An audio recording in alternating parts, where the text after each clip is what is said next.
welcome to the training video for the eCover Creator software. Now, I'm going to go through a little bit more in detail of what you need to do to put these images onto your cover.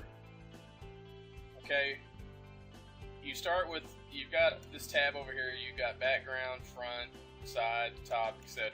And you can do it for your disc or whatever, but most of the time if you won't have a background, just because unless you've got like something custom that you're trying to do. So you really won't need to use the background tab. Now for the front, now you can write these down. For the front image, it needs to be, this is just, you can test your own sizes. This is just by experience what I've determined to be the best sizes. For the front would be 400 pixels wide by 450 pixels tall. Okay, so this image right here, this front image that I created right here, is 400 pixels wide and 450 pixels tall. Okay, that's for the front. Now for the side image, it's going to be 120 pixels wide and 450 pixels tall. 120 wide by 450 tall. Okay, and that's this image right here.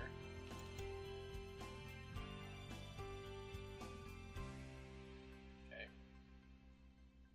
And then the top, which is right here, that's going to be 400 pixels wide by 120 pixels tall. Okay. Now we've got that done. Now, like I said, you can adjust your width and your height to anything you want. Most of the time it's better if you make the image square. It fits in better with your web page most of the time when you do it like that. And then, like I said, you can increase your DPI here. I would put it at 300, which would be Photoshop quality. It doesn't really go higher than that. So, and also the images that you put on have a lot to do with your clarity as well. Okay, now on your tabs, I mean, you don't have a lot on the software. It's pretty easy to use, but on your tabs, you just kind of want to play with these because there's no set rules to anything of how you want it to be. Like you have your shadow right here, right? And you can choose these buttons to fade the shadow in or not fade. You see that's just a full shadow.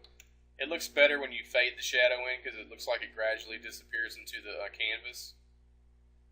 And then if you don't want to show the shadow, you can click that. It won't even show the shadow at all. Or the reflection, excuse me. And then you can, this opacity button fades the reflection out or makes it darker, and then the length makes the reflection shorter or longer. Okay, it's pretty simple. The brightness, of course, makes it brighter or darker. Okay, then the blur reflection makes the reflection clearer.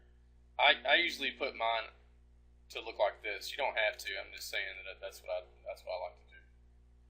And like I said, just kind of play with these a little bit to get it to the desired look that you want it. You know, once you've done with your reflection, just go to the shadow, and this button, this shadow is your little shadow on the side of the box right here. So if you don't want that shadow, you just click that if you just want the reflection. And then your blur makes the shadow more fuzzy. See how it you can barely see it now because it's wider. And this makes it more of a hard line. And then your density button is going to lighten or darken that shadow, like so. And then this button right here is just your color. If you want to change the color to you know, a darker or lighter color for the shadow. I mean, black's usually the best color for a shadow, but if you want something more subtle, you can put a gray or something like that on it. That's really all for that tab. Now the object tab is your shading and highlights, which I feel like are probably the most important part of the box because it makes the box look a lot different than it looks now. If you see right here, it almost looks like it's kind of fuzzy, and that's because the shading and the highlights run 100%.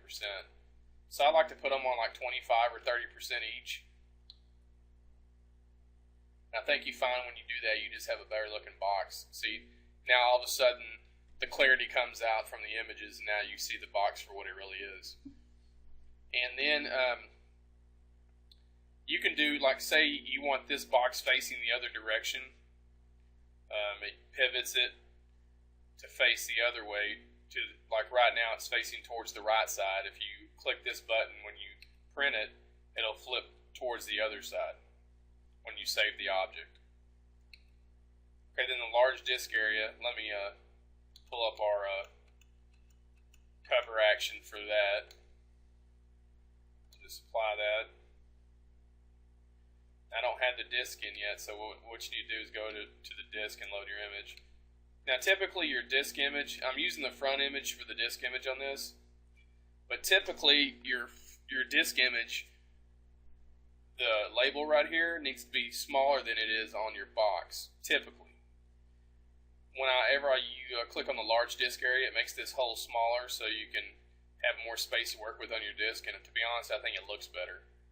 Okay, now you can see the whole name on here.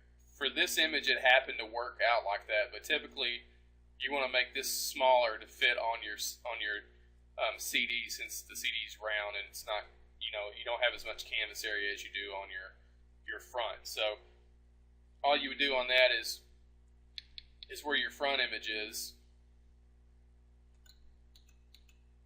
You just go to your editor and edit the front image to make it a little smaller in Word or Paint or Photoshop or Fireworks or whatever editor that you're using.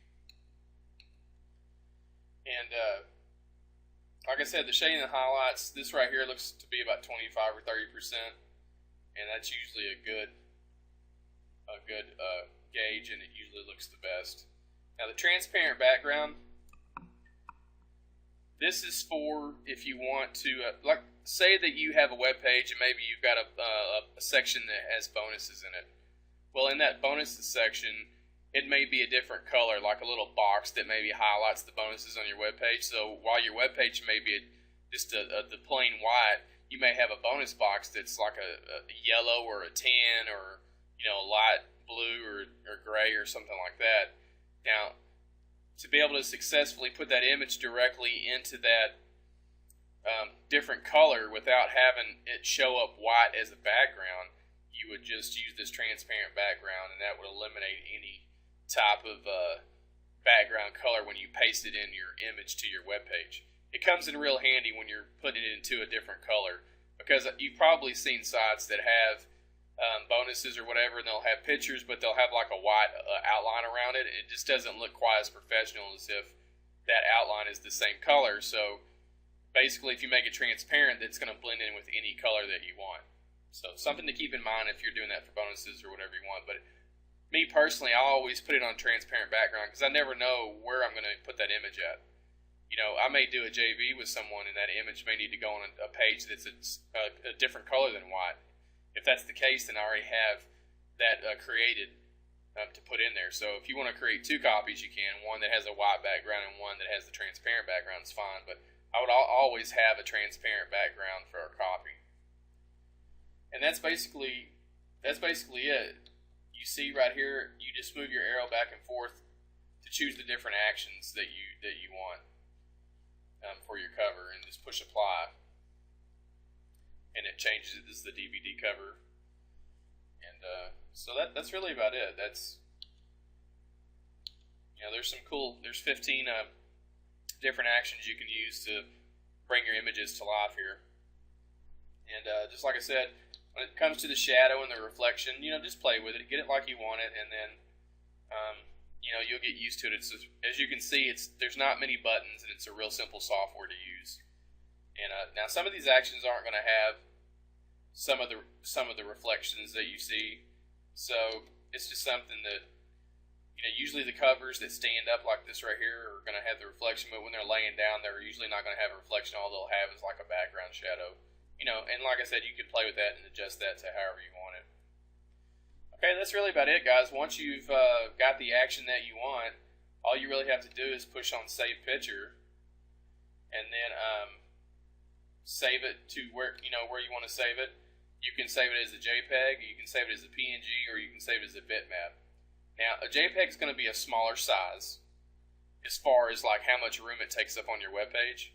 Not the dimensions of it, but the file size. So in other words, it's a smaller file that's going to load faster. Now, a PNG image or a bitmap image is if you want to edit the image and do your own, compress it yourself into whatever JPEG or GIF image that you want to use in your editor. So you can choose either PNG or bitmap to do that. The PNG and the bitmap are going to be a higher resolution, so it's going to be a clearer image than the JPEG is. I like to import mine as a PNG and then take it into my editor and then put the quality of JPEG that I want on it. With this, it's set to a specific number, and that's the quality of the image that you're going to get. But if you use PNG or bitmap and edit it yourself in Photoshop or in Fireworks or whatever you're using, you can set a value to that JPEG image. For instance, by default, the software say it may save it at 80% compression. Well, you may not want 80% compression. You may want more or less. And if you save it as a PNG, you can do that. So that's more for an advanced user. If you're not an advanced user, then you could probably just save it as JPEG unless you want the image to be crystal clear and you don't already have a lot of other images on your website. Then you can save it as PNG. So we'll just save that as PNG. And then the file name, I'm just going to put sample since we're just showing you what's going on with the software. And then you save it and you're done. And that's really it, guys. That's the software. That's how easy it is to use. That's it. That's all for the video. If you got any questions, you can always email us.